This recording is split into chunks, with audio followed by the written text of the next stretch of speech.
আসসালামু আলাইকুম। ত্রয়োদশ জাতীয় সংসদ নির্বাচনের আজকে আমার এটাই হয়তো শেষ ভিডিও বার্তা বাংলাদেশের মানুষের প্রতি। এই ভিডিওতে যে কথাগুলো বলবো এই কথাগুলো শোনার পরে যদি আপনার সিদ্ধান্ত নিতে ভুল হয় বা সিদ্ধান্ত নিতে আপনি এর পরেও সমস্যা হয়, তাহলে বুঝতে হবে এটা আপনার সমস্যা, আমার সমস্যা না। আমি খুব ঠান্ডা মাথায়, খুব সহনশীল এবং একদম কোনো পক্ষপাত তুষ্ট না হয়ে কিছু কথা বলবো। কথাগুলো বিএনপি, আওয়ামী লীগ, জামাত, হিন্দু, মুসলমান সবার কাছে অনুরোধ থাকলো শোনার। দেখেন, আমাদের দেশের যে রাজনীতি, আজকে আওয়ামী লীগকে দিয়ে শুরু করি। আওয়ামী লীগরে বোঝায় লাভ নাই, তারপরও কিছু মানুষ তো আছে এই আওয়ামী লীগ করে যারা কিনা মানে দেশের জন্য মনে করে যে অনেক মানুষ আছে তারা ইন্ডিয়াকে অপছন্দ করে। জামাত, আওয়ামী লীগের অনেক কিছু আছে যেগুলো তারা পছন্দ করে না। ইভেন এই দেলোয়ার হোসেন সাঈদীর ঘটনায় অনেক ছাত্রলীগের রানিং সভাপতি পদ ছেড়ে দল থেকে চলে গিয়েছে। ইসলামের প্রতি তাদের প্রচণ্ড ভালোবাসা আছে, মুসলমানদের প্রতি ভালোবাসা আছে, তারা ভারতকে ঘৃণা করে। আমাদের সাথে তাদের সমস্যা নাই তো। আমি ভিডিওতে বলছি, আমি টঙ্গী কলেজের ছাত্রলীগের সভাপতি কাজী মঞ্জু, টঙ্গী পৌরসভার ছাত্রলীগের সভাপতি কানন। জিজ্ঞেস করেন, খোঁজ নিয়েন, আমার সবচেয়ে ঘনিষ্ঠ মানুষ ছিল তারা টঙ্গীতে, সবচেয়ে ঘনিষ্ঠ মানুষ। এখনও যদি নাকি আমি জানি না যে এরা কোথায়, কে কোথায় আছে, যদি তাদের দরকার হয় আমি আমার বাসায় যদি রাখার জন্য, তাদের নিরাপত্তার জন্য যদি দরকার হয় আমি আমার বাসা ছেড়ে দেবো। আমি যেইভাবে থাকছে, মানে সম্পর্কটা এইরকম। কারণ আমি দেশ থেকে যখন এসছি তখন পর্যন্ত এই দেশের রাজনীতিটা এই পর্যায়ে পৌঁছায় নাই। শিবির করলেই কাউকে গলা কেটে মানে ক্রস ফায়ার দিয়ে মেরে ফেলতে হবে, এই অবস্থায় হয় নাই। ভারতের মোদির জন্য আমার দেশের মুসলমানদেরকে গুলি করে মারতে হবে, এই অবস্থা তখনও শুরু হয় নাই। তো যারা 5 তারিখ পর্যন্ত, আগস্টের 5 তারিখ পর্যন্ত, আগের দিন পর্যন্ত যারা আওয়ামী লীগ ছেড়ে আসেন নাই, তাদের প্রতি এই হৃদয়ের সম্পূর্ণ শক্তি দিয়ে ঘৃণা জানায় রাখলাম। বাট যেটা বললাম আর কি, যে আওয়ামী লীগের সাথে তো আমাদেরও সম্পর্ক ছিল, তাদের অনেক মানুষ আছে ভারত বিরোধী, তাদের প্রতি আমাদের কোনো ঘৃণা নাই। কিন্তু ভাই, একটা জিনিস বলি, আজকে এই আদালতের বারান্দায় আপনারা আটক হচ্ছেন, মাঝে মধ্যে দেখি চোরাগুপ্তা মিছিল করছেন, তারপরে মাঝখানে আবার একটু ভাঙচুরও শুরু করেছিলেন। এখনও বিভিন্ন জায়গায় আপনারা নানান শেপে, নানান পরিচয়ে আপনারা রাস্তায় নামতে চান, বিদেশে আপনাদের যারা আছে তাদের কথাবার্তা শুনে। শুধু খুব ছোট্ট একটা বিষয় বলি, এই যে 5 তারিখে শেখ হাসিনা পালিয়েছে না, তার চাইতে আরও 15-20 দিন আগে থেকে এই আলোচনা চলছিল তাকে চলে যেতে হবে। আমি ভিডিও করেছিলাম 21 বা 22 তারিখে যে শেখ হাসিনা পালিয়েছে। ওই সময় থেকেই কিন্তু আলোচনা হচ্ছিল যে শেখ হাসিনা, ওই সময় বলা হয়েছিল যে আপনাকে এখন আপাতত ইন্ডিয়াতে যান, এরপরে আপনি আবার ফের পরিস্থিতি ঠান্ডা করে আপনি আসবেন। আমরা জানি না শেখ হাসিনা ওই 3 দিন কই ছিল। অনেকে বলে আগরতলাতে ছিল, কেউ বলে কলকাতায় ছিল, কেউ বলে দেশে ছিল। আমি 100% কনফার্ম হইতে পারিনি। তো শেখ হাসিনা দেশে এসে বলল যে শেখের বেটি পালায় না। এরপরে কিন্তু ঠিকই পলাইলো। আপনি পিছনেটা বাদ দেন, 5 তারিখে পলানোর এটা তো আমরা সবাই এখন জানছি যে এটা 2 তারিখ 3 তারিখ থেকেই এই আলোচনা, 3 বাহিনীর প্রধান দফায় দফায় আলোচনা চলছে, হাসিনা চলে যাবে। যেদিন চলে গেলেন তারও তো 3 ঘন্টা 5 ঘন্টা আগেও তো আপনার 5 তারিখে গিয়েছে, 3 তারিখে সে এই তাপসের সাথে ফোন রেকর্ড ফাঁস হয়েছে, দেখেছেন না? সেখানে সে বলছে সে চলে যাওয়ার কথা। আপনি আওয়ামী লীগ করেন না? আপনি এখনও আদালতের বারান্দায় গিয়ে জয় বাংলা শরীর গরম করা স্লোগান দেন না? এখনও রাস্তায় নামেন না? আপনার জন্য শেখ হাসিনার খারাপ লাগার কথা না? ইভেন এমপি মন্ত্রী যেই সালমান এফ রহমান এত কিছু করলো, তাদেরকেও বলেছে? বলে নাই। ঠিক নিজের আত্মীয় স্বজন, খুব ঘনিষ্ঠ ব্যবসায়িক পার্টনার এদেরকে নিয়ে সে উড়াল দিয়েছে। চিন্তাও করে নাই ভাই আপনাদের কথা। এটাই রাজনীতি। আপনি যে যত কথা বলেন, আজকে যারা ছাত্রদল, যুবদল, বিএনপি অনেকেই এখন আবার ফের নতুন করে বিশাল দল করেন। আমরা লক্ষ লক্ষ মানুষ দেখছি বিভিন্ন জায়গায় যাচ্ছেন মিছিল টিছিলের নেতাদের দেখার জন্য। ভাই, আপনারা যারা জেল খেটেছেন, আপনার পাশে যে মিছিল করে এখানেই 2-4 জন পেয়ে যাবেন। বিএনপির অসংখ্য মানুষ অনেক কষ্ট সহ্য করেছে। তারা এই জেলখানায় যখন গিয়েছে, তখন জেলখানায় যাওয়ার পরে সারাদিন বিভিন্ন কোর্ট থেকে জেলে যায়, যাওয়ার পর ওইখানে এই কারা কর্তৃপক্ষের একজন এসে তারপরে বলে যে জামাত শিবিরের কে কে আছেন হাত তোলেন। আমার এই বর্ণনা এক শিবিরের এক ছেলে দিচ্ছিল। পরে ভাই আমি মনে করছি কি আমাদের এবার নিয়ে বোধহয় মেরে টেরে ফেলবে, আমাদের আলাদা করছে কেন? আলাদা করে নিয়ে যায়, 2টা লুঙ্গি দিয়েছে, একটা গামছা, এক জোড়া স্যান্ডেল, তারপরে শুকনা খাবার। এটা জামাতের শিবিরে যারা ধরা পড়েছে তাদের জন্য। আমি অনেক মানুষকে চিনি ভাই, আপনার পরিবার ধ্বংস হয়ে গিয়েছে, ব্যবসা ধ্বংস হয়ে গিয়েছে এই বিএনপির যেই নেতার জন্য আপনি মিছিলে গিয়ে তারপরে আটক হয়েছেন, সেই নেতা আপনার খবরও নেয়নি। এটাই রাজনীতি। এই যে 21শে টেলিভিশনের চেয়ারম্যান 2 বছর জেল খেটেছে, বিএনপি খবরও নেয় নাই। কনক সারোয়ার 9 মাস জেল খেটেছে, কনক সারোয়ারের বোন জেল খেটেছে। আমরা সেই একই ঘটনায় আমরা পালিয়েছি তারেক রহমানের বক্তব্য চালানোর জন্য। বিএনপি আমাদের খোঁজ নেয় নেই, টাকা পয়সা তো পরের কথা, খোঁজও নেয় নেই।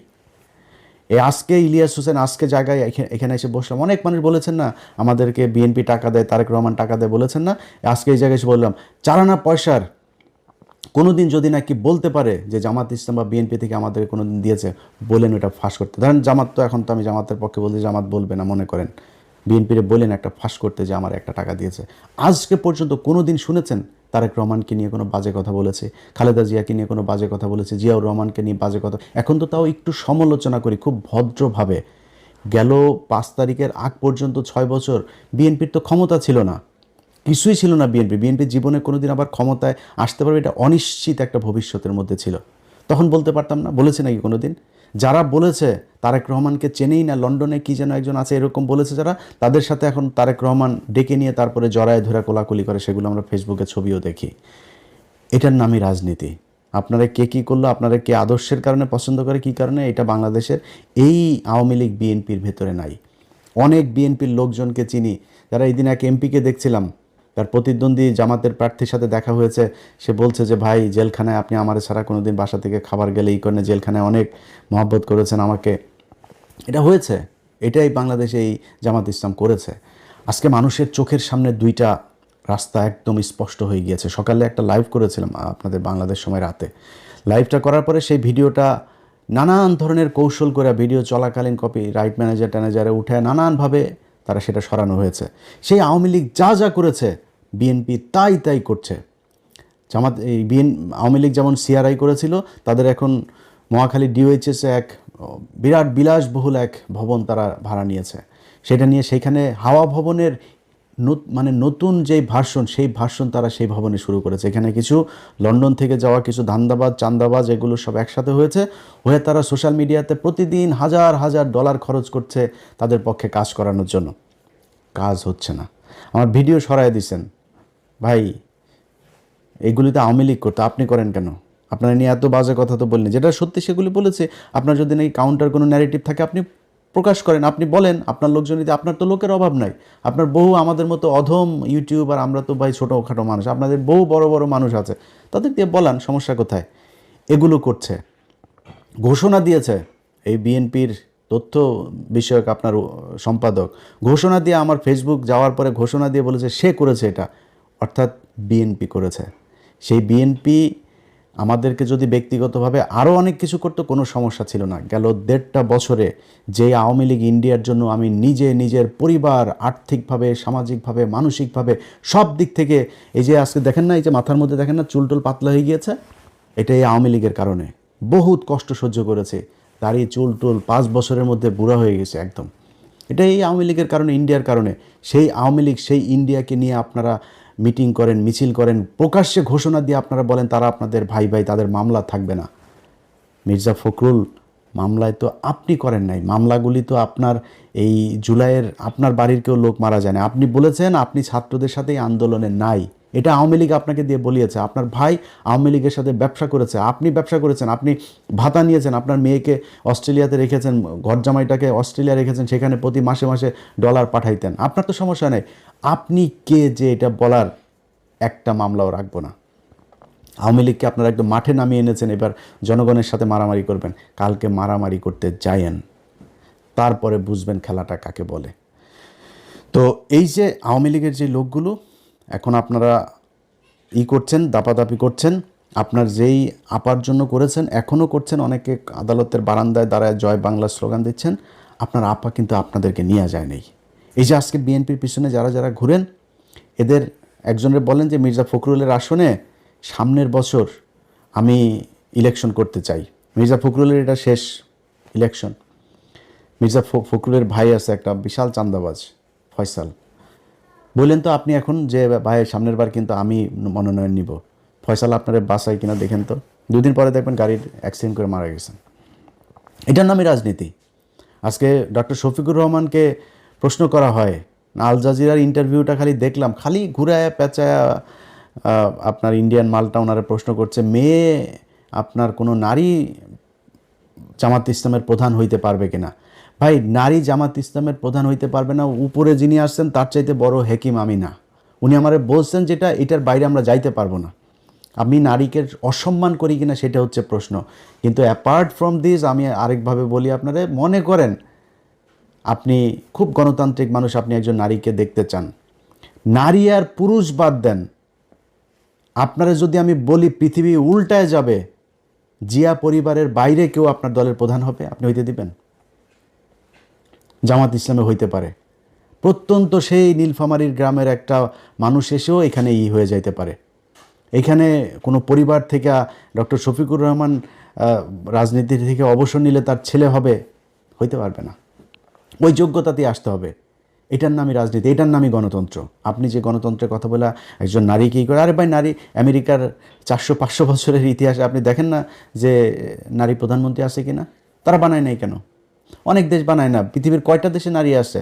একজন নারীর মানে সামাজিকভাবেই শারীরিকভাবেই তার অনেক বাধ্যবাধকতা আছে, তো সে যায় না ওই জায়গা পর্যন্ত। আপনি যদি এমন বলেন যে না আমারে দিতে হবে, আমি সমান অধিকার, ভাই সমান অধিকার নিলে সব জায়গায় নেন। বাসের মধ্যে আবার লেখা থাকে কেন যে সংরক্ষিত আসন? সংসদের ভেতরে লেখা থাকে কেন সংরক্ষিত আসন? কেন আপনি সংরক্ষিত আসন লাগবেন? 300 আসনে আপনি ফাইট করেন, আপনার দলে কই ফাইট করে না কেন?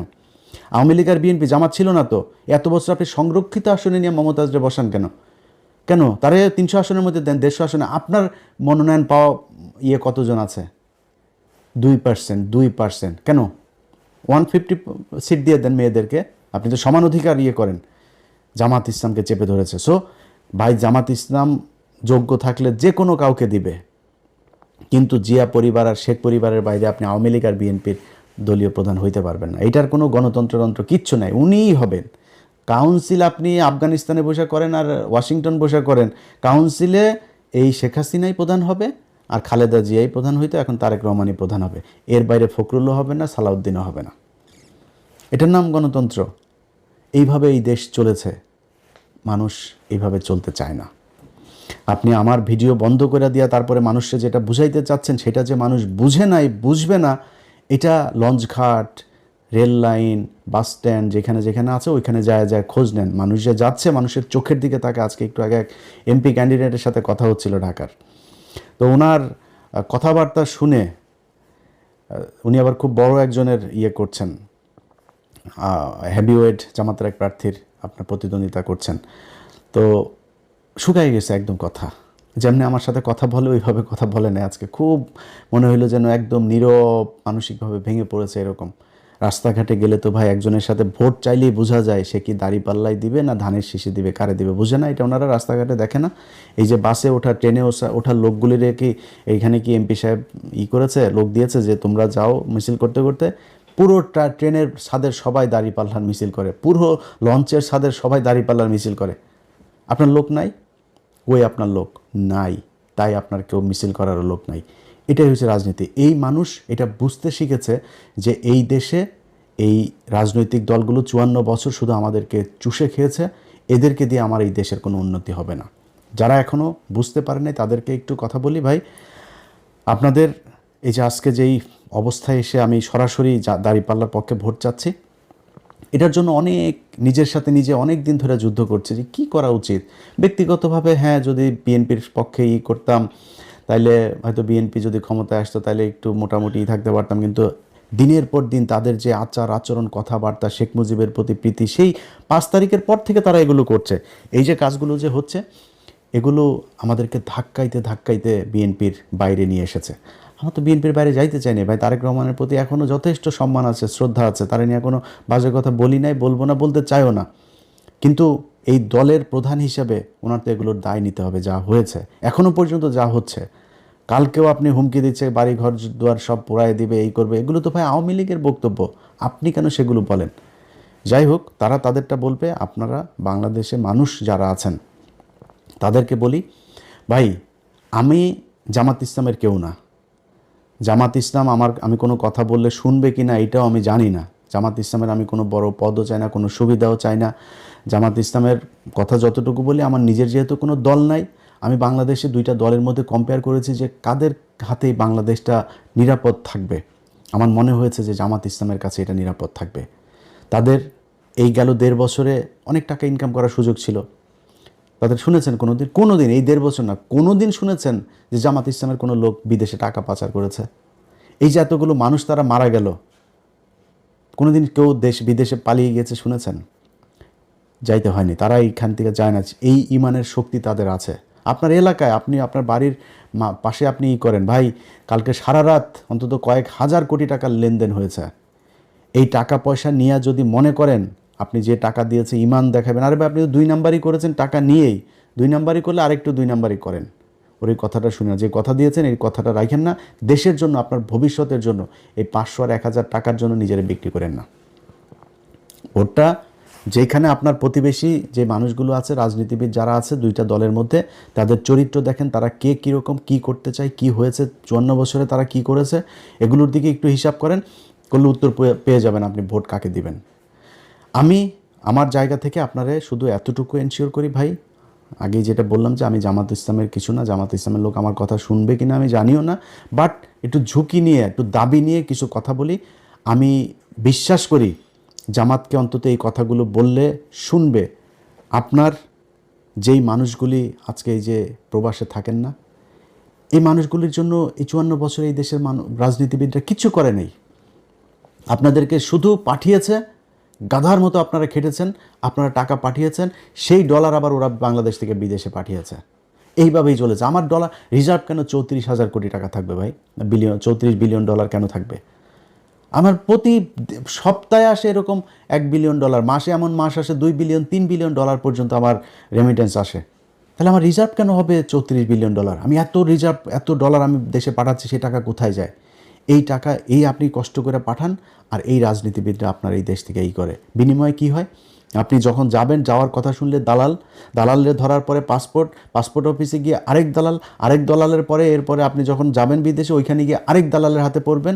যাবেন হইলেও গিয়া মসজিদে কাজ করার ভিসা নিয়ে গিয়া দেখবেন যে বাথরুম পরিষ্কার করা লাগে। এটাই এই বাংলাদেশে চলে এসেছে। আপনাদের কাছে গ্যারান্টি দিলাম, জামাত ইসলামী যদি ক্ষমতায় আসে, এই সিন্ডিকেট ভেঙে ফেলা হবে। আজকে সামনে রোজা, আপনি জানেন গভীর সমুদ্র বন্দরে আপনার এই যে জাহাজ এখনো ভেসে বেড়াচ্ছে, সেগুলো আপনার খালাস করে না, কৃত্রিমভাবে সেগুলোকে আটকে রাখা হয়েছে। মালের দাম বাড়বে, বাজারে সংকট তৈরি হবে, তারপরে সেগুলো নিয়ে আসবে। অল্প কয়টা প্রতিষ্ঠানের হাতে এই সুযোগ দিয়ে রাখা হয়েছে। ইউনূস সরকার আসার পরেও এই সিন্ডিকেট ভাঙে নাই। জামাত ইসলাম আসলে খেজুর আটকায় রাখে আর ছোলা আটকায় রাখে, এটার দাম বাড়াবে, এটা হইতে দেওয়া যাবে না। গ্যারান্টি দিলাম আপনাদেরকে। আমি ইলিয়াস হোসেন আজকে যে কথাগুলো বলছি, আমি এই গত 1.5 বছরে এটা প্রমাণ করে এসেছি যে আমি এই নির্যাতিত মানুষ, অসহায় মানুষ যারা মাজলুম, তাদের পক্ষে কাজ করি।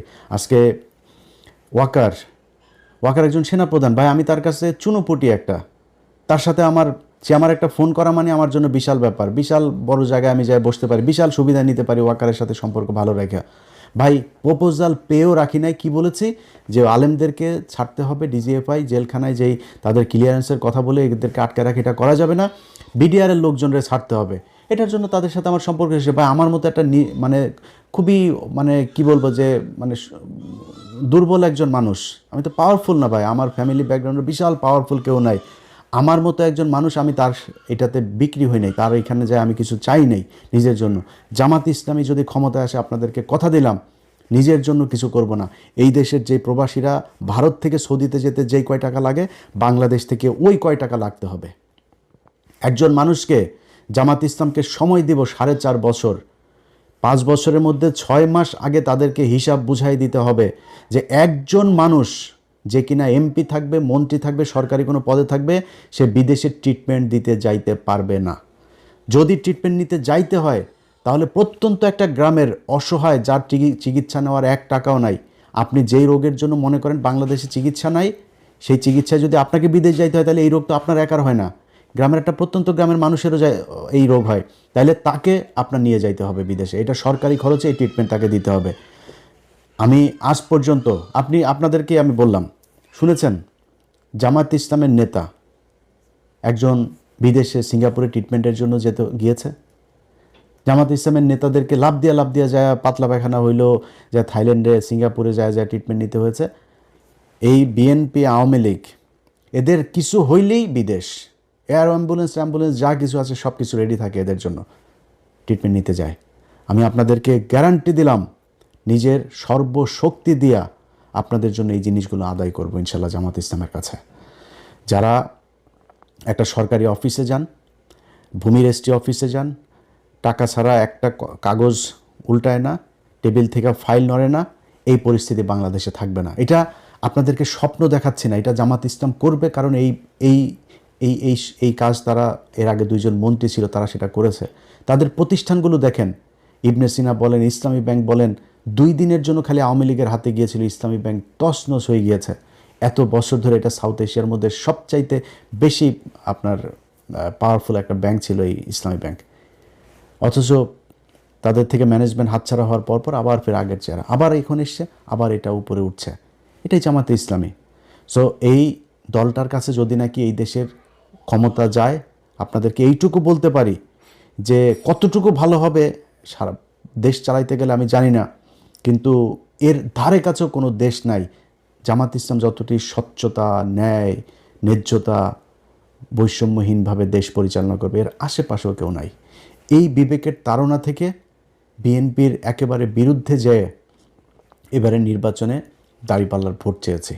আপনার নিজের প্রয়োজনে, আপনার দেশের প্রতি যে দায়িত্ববোধ, ভালোবাসা, আপনার নিজের পাওয়ার জন্য, আপনি যেই বাজারের দোকান আছে আপনাকে চাঁদা দিতে হয় না, আপনি রাস্তায় একটা বাস চলে আপনাকে চাঁদা দিতে হয় না, একটা লেগুনা চালান, টেম্পো চালান, সিএনজি চালান, চাঁদা দিতে হয় না, ফুটপাতে একটা দোকান আছে, দিন শেষে 300-500 টাকা ইটি করে তারপরে সারাদিন ধুলা বালু এগুলোতে দাঁড়ায় থেকে করেন, সেখান থেকেও 100 টাকা দিয়ে দিতে হয়। এই মানুষগুলোকে দিতে হবে না। আমি গ্যারান্টি দিলাম আপনাদেরকে, পৃথিবী বাংলাদেশ 5 বছরের জন্যই না, আরও হাজার হাজার বছরের এই পৃথিবী আপনারা বেঁচে থাকবেন। আল্লাহ যদি বাঁচায় রাখে, আমরা হয়তো আরও 2-4-10 বছর যদি বেঁচে থাকি, তাহলে দেখব এই 5 বছর জামাতে ইসলামীকে দিয়ে দেখেন যে এই দেশের চরিত্র পাল্টায় কিনা, এই দেশে আপনার যে অধিকার, যে নাগরিক অধিকার, সেই অধিকার আপনি পান কিনা।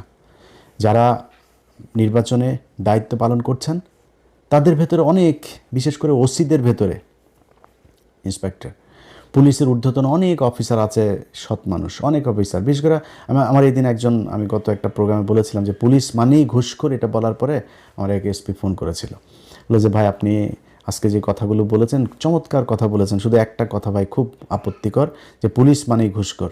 তা বললাম তাহলে কি, পুলিশ কি? বলছে ভাই আপনি কি জানেন যে পুলিশের কত পুলিশ সদস্য যে অনেস্ট? তা বললাম ভাই কোথায় অনেস্ট? প্রতিটা থানার মধ্যে এসআই, কনস্টেবল, ওসি সবই তো ভাই ঘুষ খায়। আমার যদি এটারে ক্যাটাগরিক্যালি আপনি বলতে বলেন 99.9% তারা ঘুষ খায়। কয় ভাই এটাই তো পুলিশ না, পুলিশের হেডকোয়ার্টারে পুলিশ, পুলিশের এসবিতে পুলিশ, আর্ম পুলিশে পুলিশ, সিআইডিতে পুলিশ, এরা তো ভাই ঘুষ খায় না সবাই। এখন কথা হইলো যে আমি যাদেরকে মাঠে পাই, আমি তো থানার পুলিশকেই মাঠে পাই, আমার পাসপোর্ট আনতে যাই সেই তাকে আমি মাঠে পাই। এই মানুষগুলো যখন ঘুষ খায় তখন আমার কাছে মনে হয় সবাই ঘুষ খায়। তো আজকে একটু নমনীয়ভাবে বলি, মনে করেন পুলিশ ঘুষ খাইতে চায় না, ভাই অনেক পুলিশ, ডিসি, এসপি, আমলা অনেকে খুব আতঙ্কে আছে। জামাত ইসলাম যদি ক্ষমতায় আসে তাইলে তাদের পিঠের চামড়া থাকবে না। পিঠের চামড়া থাকবে না, কেমন পিটাবে না, তাদের ঘুষ টুস এই ধান্দাবাজি করার আর সুযোগ থাকবে না। এখন এই কারণে তারা চায় না যে জামাত ইসলাম ক্ষমতায় আসুক। ভাই একটা জিনিস বলি যে এই গেল 15 বছরে এই দেশে বহু ব্যবসায়ী, আমলা, রাজনীতিবিদ হাজার হাজার কোটি টাকার মালিক হয়েছে। আজকে কোথায় তারা? সালমান এফ রহমানের মতো লোক, এস আলমের মতো লোক কোথায় তারা? জেলখানার মধ্যে ঢুকে আছে সালমান এফ রহমান, আনিসুল হক, বিশাল প্রতাপশালী আইনমন্ত্রী, এরা সব এখন কোন অবস্থায় আছে? আপনারা টাকা দিয়ে বাঁচাইতে পারবে না।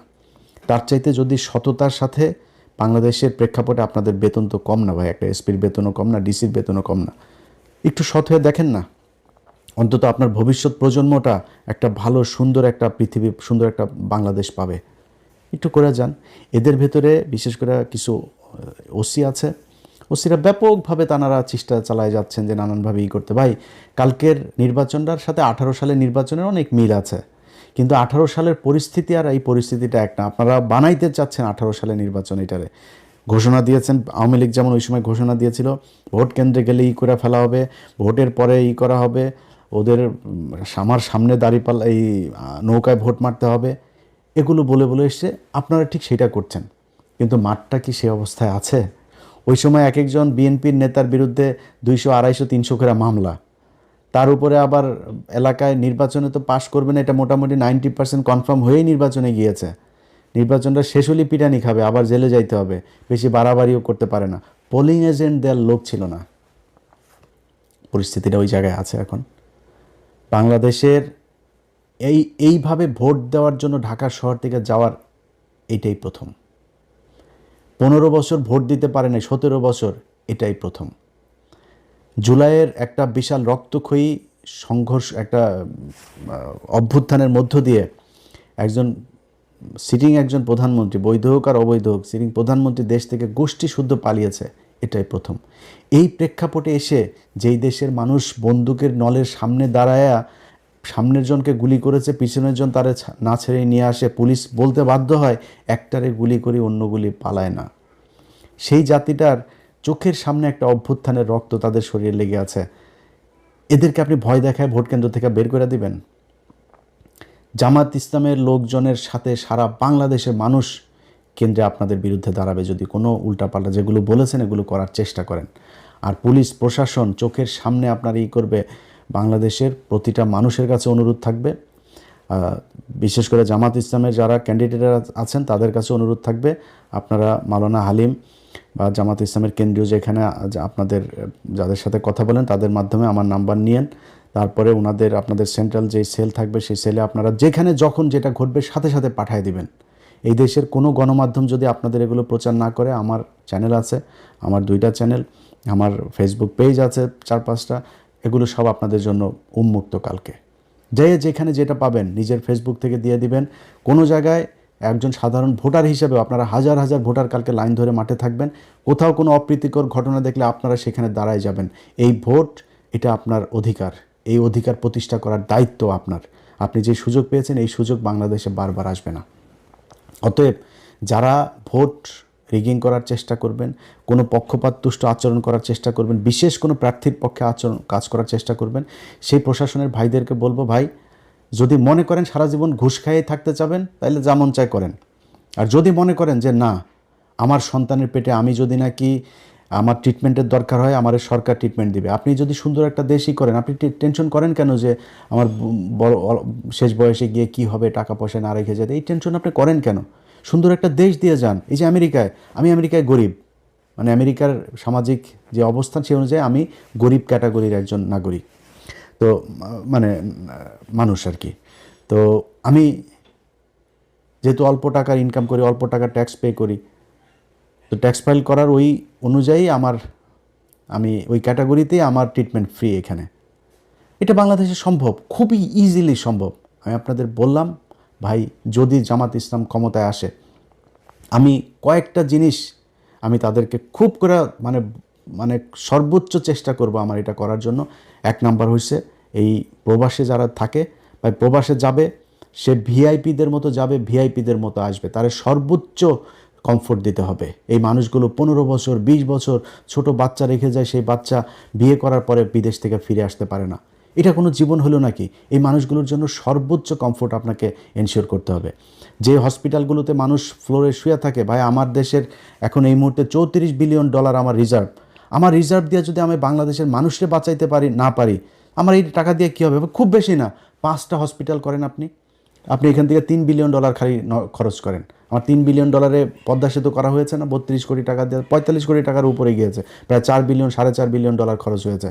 আমি আর $4 বিলিয়ন দরকার নেই, $2 বিলিয়ন খরচ করেন, 5টা হসপিটাল করেন। ভাই এই দেশে কোনো মানুষ চিকিৎসাহীন হয়ে মারা যাবে না। মারা যাচ্ছে, প্রতিদিন মারা যাচ্ছে, কেন মারা যাবে?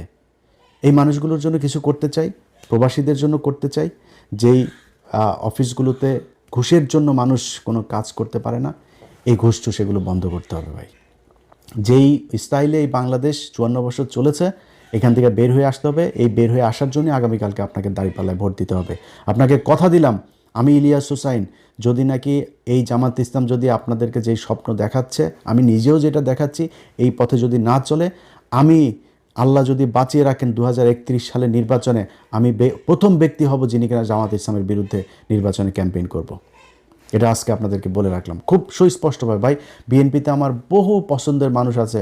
ইভেন আপনি জানেন যে আমি বিএনপির এরকম অনেক জায়গাতে আছে যে এই জায়গার বিরুদ্ধে কোনো ওই জায়গার জামাতের ওই ক্যান্ডিডেট যদি আমার বলেও না যে আমি তার পক্ষে নির্বাচন করার জন্য তার পক্ষে কিছু একটা পোস্ট করার জন্য, আমি করব না।